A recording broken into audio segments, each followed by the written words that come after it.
Boa tarde.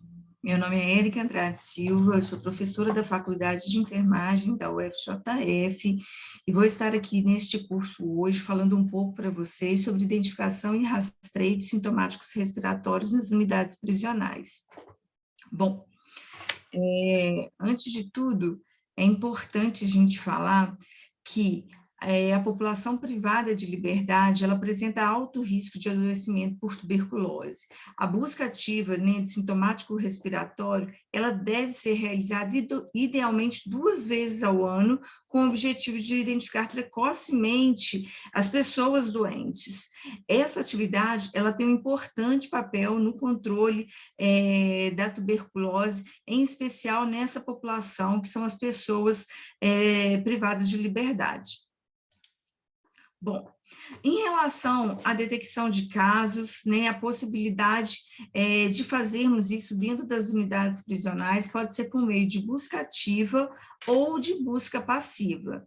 A busca passiva, né, ela acontece a partir da demanda espontânea. A população privada de liberdade, ela procura o serviço de saúde, né, apresentando aí alguma queixa já, e a equipe de saúde investiga a possibilidade de tuberculose.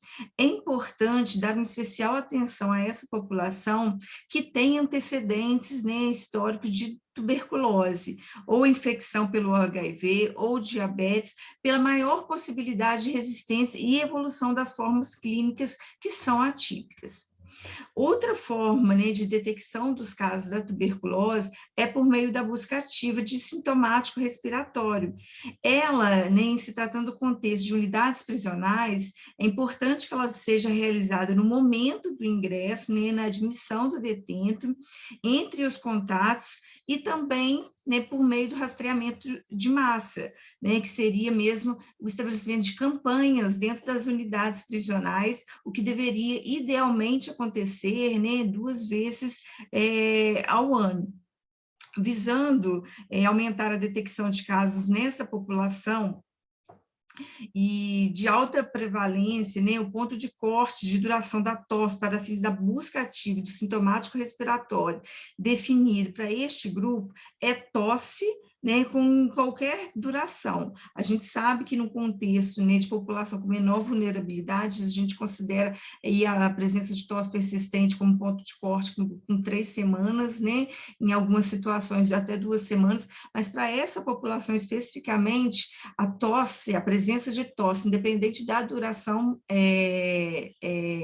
dela, né, já é para nós uma situação indicativa para se investigar tuberculose. Bom, como se deve acontecer, então, essa busca ativa de sintomáticos respiratórios? Bom, esse profissional de saúde, né, prisional, ele deve sempre perguntar, né, à população privada de liberdade que vão ao serviço de saúde, se apresentam com tosse, mais uma vez enfatizando uma tosse de qualquer duração, qualquer que seja o motivo da consulta. Então, sempre investigar a presença ou não de tosse, independente da duração. Se a tosse estiver presente, deve-se proceder à investigação diagnóstica para tuberculose. Se tratando da busca ativa no momento do ingresso do detento na unidade prisional, né?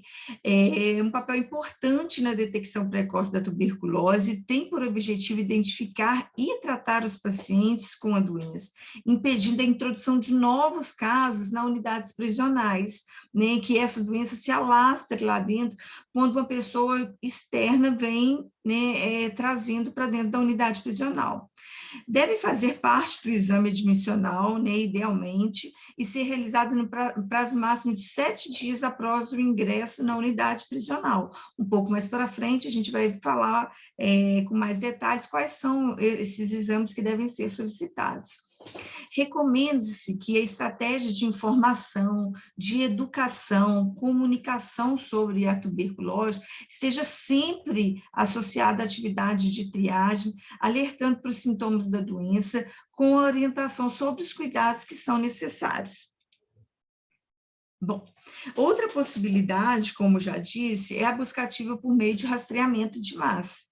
né? O que seria esse rastreamento de massa, né? As campanhas? Consiste no exame sistemático de todas as pessoas privadas de liberdade de uma determinada unidade prisional periodicamente ou em um curto espaço de tempo. Por garantia, né, deve-se realizar o exame em toda a população privada de liberdade, a partir de uma lista nominal, que seja por cela, por galeria, fornecida pela administração da unidade prisional. Ela deve ser repetida, né,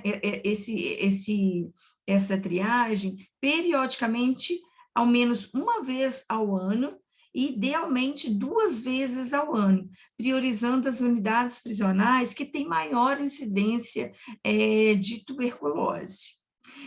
Vale lembrar que constitui uma oportunidade para oferta e realização, inclusive, da testagem para o HIV.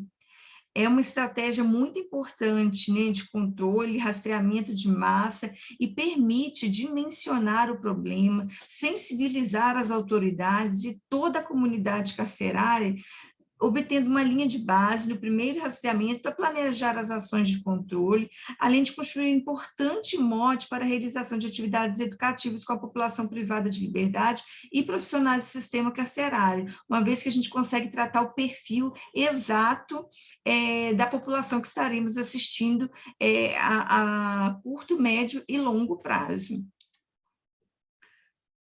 Como deve ser, então, a operacionalização da realização de busca ativa, né, no momento do ingresso, essa campanha?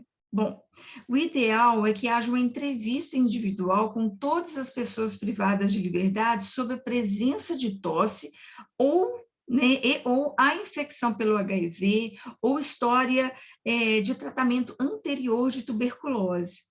Em caso de tosse, né, o ideal é proceder à realização de exame bacteriológico do escarro, na ausência de tosse, orientar a população vivendo com HIV ou com história prévia de tuberculose sobre os riscos no ambiente confinado e os sintomas de tuberculose, o que é de fundamental importância para garantir a médio e longo prazo, que é o surgimento de qualquer menor sintoma indicativo de TB, o detento procure, então, por orientação de saúde, pelo estabelecimento de saúde prisional, para que consiga fazer a identificação precoce da doença. Submeter também a população privada de liberdade ao exame radiológico de tórax, independente da existência de sintomas, para identificar aquelas que apresentam qualquer tipo de anormalidade radiológica, pulmonar, pleural ou mediastinal, sugestiva ou não de tuberculose.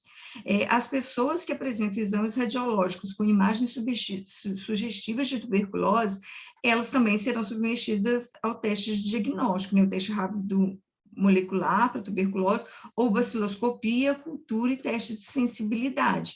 É bem verdade, é bem fato que é muito difícil o acesso a esse tipo de exame, né, principalmente para essa população em unidade prisional, mas estamos falando aqui de assistência ideal, né? Então, vale a pena a gente reforçar do que é o ideal, do que a gente necessita para garantir uma assistência, então, de qualidade.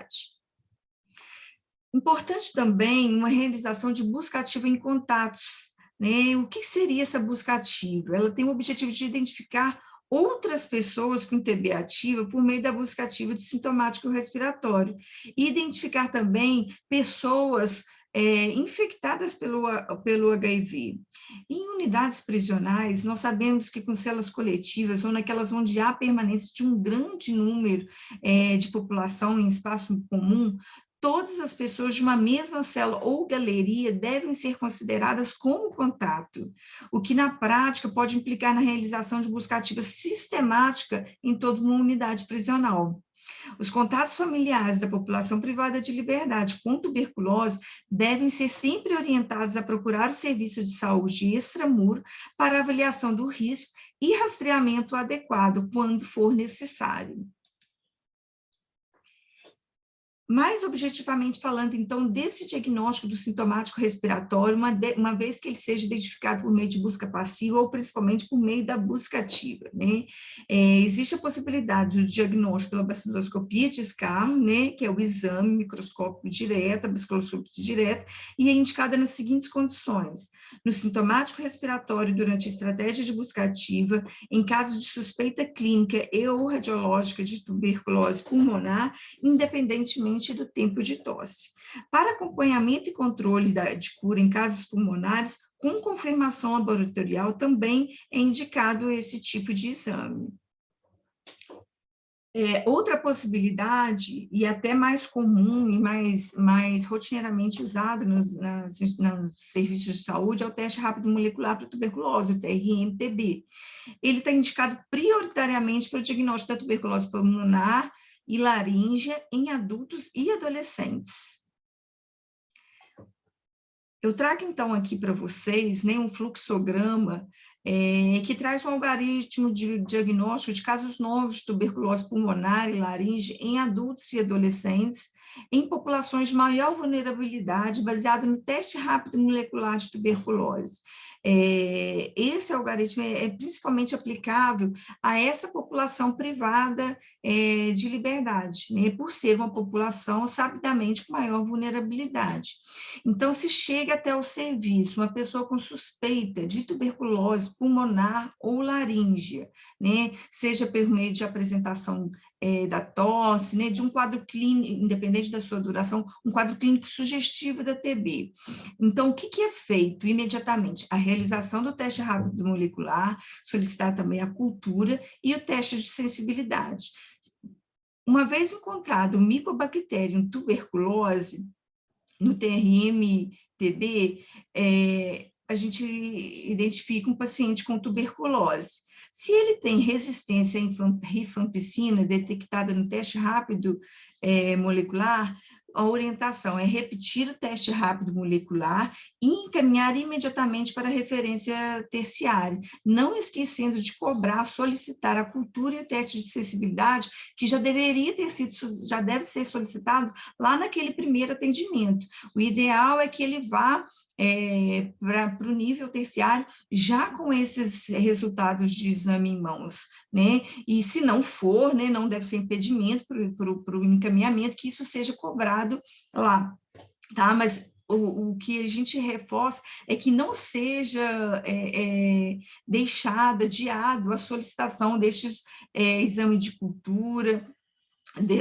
deste teste de sensibilidade para o serviço terciário, que ele seja assim, solicitado já logo nesse primeiro atendimento. Bom, nesse mesmo fluxograma, se a gente percebe uma resistência à rifampicina não detectada, né, pelo teste rápido molecular de TB, a gente inicia o tratamento para tuberculose com um esquema básico, né, e aí, após o resultado da cultura e do teste de sensibilidade, a gente revê, então, a necessidade de mudança de tratamento ou não. Bom, no caso da Mycobacterium tuberculose não detectada no teste rápido molecular, a questão é, esse sintoma, né, trazido por esse detento, ele se mantém? Se não, pensa-se logo numa impossibilidade, numa improbabilidade da tuberculose. E aí, mesmo assim, a gente aguarda a cultura e o teste de sensibilidade que já foi solicitado. Se os sintomas são mantidos, né, os sintomas trazidos logo na primeira consulta são mantidos, a gente continua a investigação por meio de outros recursos de diagnóstico, aguardando ainda o resultado dessa cultura e desse teste de sensibilidade. Bom, uma vez iniciado, né, diagnosticado o tratamento, inicia-se o mais precocemente diagnosticado a doença, inicia-se o mais precocemente possível o tratamento da doença. E aí é importante, né, o acompanhamento, o monitoramento durante todo esse período, que vai ser tratado, então, em outras unidades deste curso. Como exercício de fixação, eu deixo para vocês um desafio, né? De acordo com a realidade do seu serviço, enumere quais são os desafios que serão encontrados para a execução de uma busca ativa de sintomáticos respiratórios para tuberculose dentro do seu serviço. O que seria mais difícil, o que seria mais complexo, quais as dificuldades que vocês enfrentariam, se seria de recursos humanos, recursos materiais, de logística para espaço físico, enfim. E aí, para cada uma desses desafios, que vocês enumerem aí uma estratégia de superação, né, para superá-los, mesmo que não seja possível, né, mas o que idealmente seria importante fazer para superar esse desafio, ok? Um bom trabalho para vocês, um bom exercício aí de fixação e até a próxima.